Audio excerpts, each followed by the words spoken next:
keistimewaan, kelebihan sembahyang ini adalah bahwa Allah tidak memperdulikan kebaikan-kebaikan apapun yang dilakukan oleh orang yang tidak sembahyang. Orang ini kada sembahyang, tapi penulungan kada dinilai apa-apa oleh Allah. Orang ini kada sembahyang, tapi nya puasanya kada dinilai oleh Allah. Orang ini kada sembahyang, tapi ketujuh berzakat, ketujuh bersedekah, kada dinilai oleh Allah Subhanahu wa taala. Rasulullah bersabda,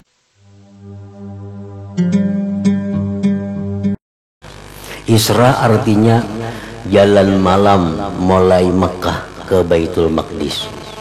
Mi'raj artinya dari Baitul Maqdis naik sampai bertemu dengan Allah Subhanahu wa taala. Isra dan Mi'raj.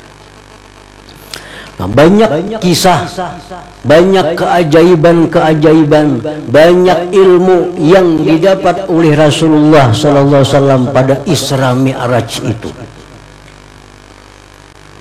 Namun dari sekian kejadian-kejadian yang terjadi kepada diri beliau dalam Isra Mi'raj itu, hanya satu intinya, adalah bertemu dengan Allah Subhanahu wa taala untuk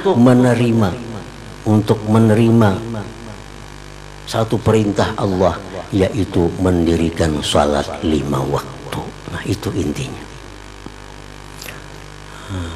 Isra Mi'raj itu intinya adalah bahwa Rasulullah berjumpa dengan Allah Subhanahu wa taala secara langsung untuk menerima perintah sembahyang 5 waktu. Lain dengan ibadah lain.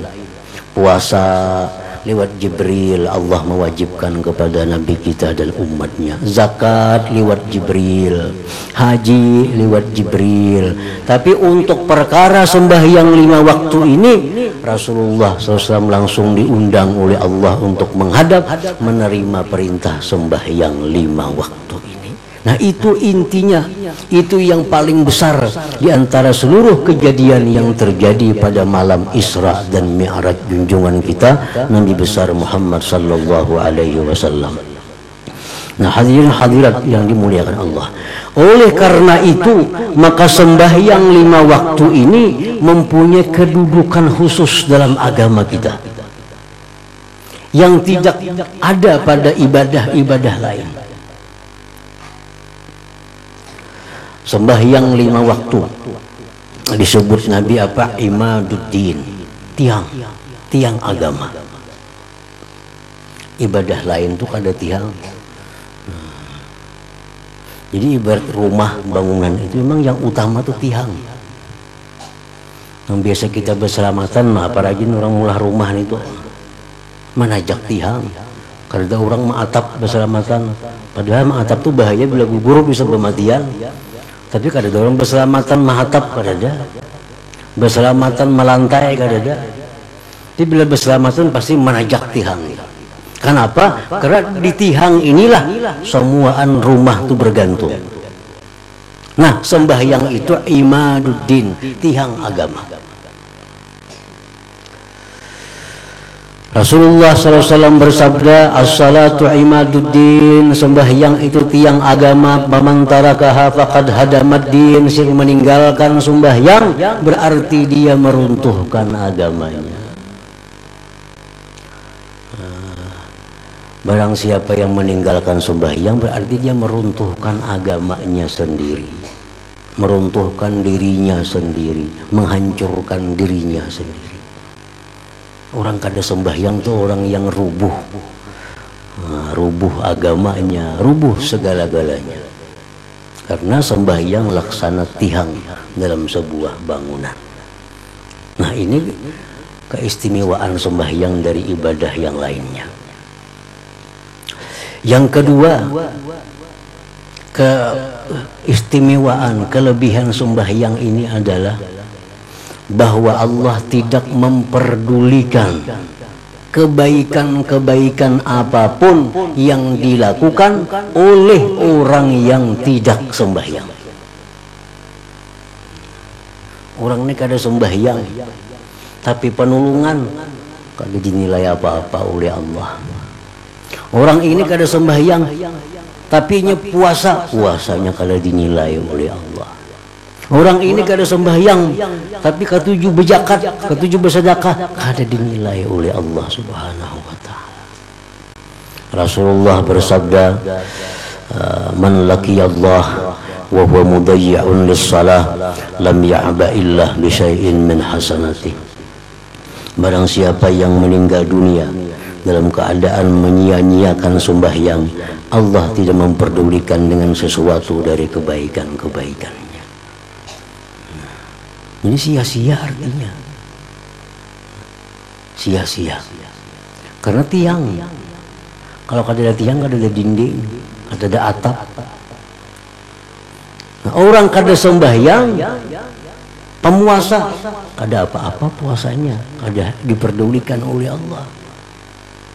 Kada diperdulikan oleh Allah Subhanahu wa taala. Nah, yang ketiga, rusaknya amal dengan rusaknya sembahyang.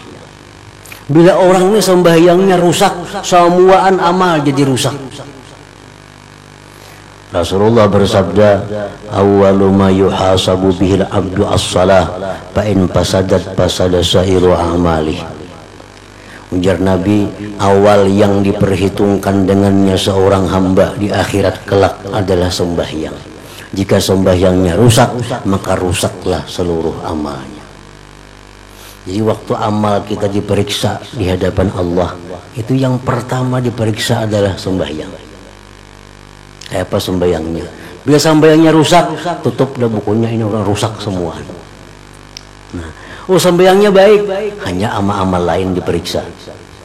Sembahyangnya bagus, hanya diperiksa puasanya kayak apa, zakatnya kayak apa, sedekahnya kayak apa. Tapi kalau puasanya rusak, tutup sudah. Ini orang kesemuan rusak. Nah, ini kehebatan ibadah yang namanya sembahyang itu. Yang keempat, tarkuha kufrun. Orang yang meninggalkan sembahyang itu secara sengaja itu menyandang gelar kafir. Orang tuh kada sembahyang sengaja, maka dia sudah dianggap Allah kafir. Orang kada puasa kada kafir, kada berzakat kada kafir, kada naik haji kada kafir. Tapi kalau kada sembahyang, nah Nabi kita mengatakan man tarakas salata muta'ammidan faqad kafara jihara. Orang yang meninggalkan sembahyang secara sengaja, maka dia sungguh kafir terang-terangan.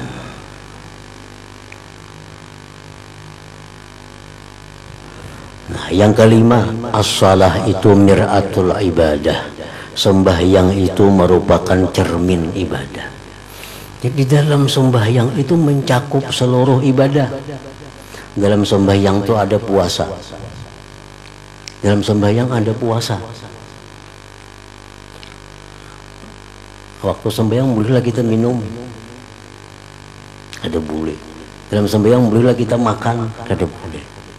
Nah, jadi puasa itu ada dalam sembahyang.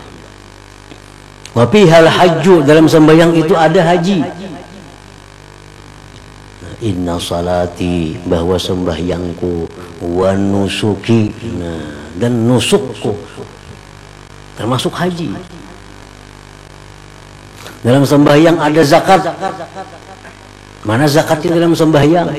Ucapan kita, assalamualaikum warahmatullah, assalamualaikum warahmatullah. Salam keselamatan untuk kalian dan rahmat Allah. Nah, salam keselamatan untuk kalian. Nah, kita mendoakan orangnya supaya selamat, itu sama dengan zakat. Zakat materi membahagiakan orang, kalau salam ini doa agar orang bahagia. Nah, jadi dalam sembahyang itu ada zakat. Dalam sembahyang ada salawat kepada Nabi. Dalam sembahyang ada tahlil la ilaha illallah. Dalam sembahyang ada tasbih subhanallah. Seluruh ibadah itu termasuk masuk di dalam sembahyang. Nah, makanya jadi bila orang meninggalkan sembahyang, maka rusak ibadah seluruhnya. Nah, hadirin hadirat yang dimuliakan Allah. Dengan memperingati Isra dan Mi'raj ini, maka mudah-mudahan atau hendaknya kita ini lebih memperhatikan lagi dengan sembahyang kita ini.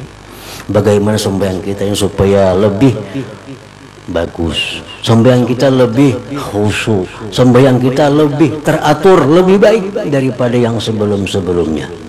Nah, jadi dengan demikian maka peringatan Isra Mi'raj ini menjadi manfaat kepada kita semuanya. Kalau kita memperingati Isra Mi'rajnya Nabi tapi tidak ada membawa kemajuan kepada sembahyang kita, tidak ada membawa kebaikan kepada sembahyang kita, maka peringatan Isra Mi'raj ini menjadi kurang bermanfaat kepada kita semua. Nah, hadirin hadirat yang dimuliakan Allah, mudah-mudahan dengan perkumpulan kita pada malam ini memperingati Isra Mi'raj, Allah berikan kita taufik hidayah untuk memperbaiki, menjaga, memelihara sembahyang kita ini sampai akhir hayat kita dengan sebaik-baiknya dan diterima oleh Allah Subhanahu wa taala. Demikianlah yang dapat disampaikan pada malam hari ini.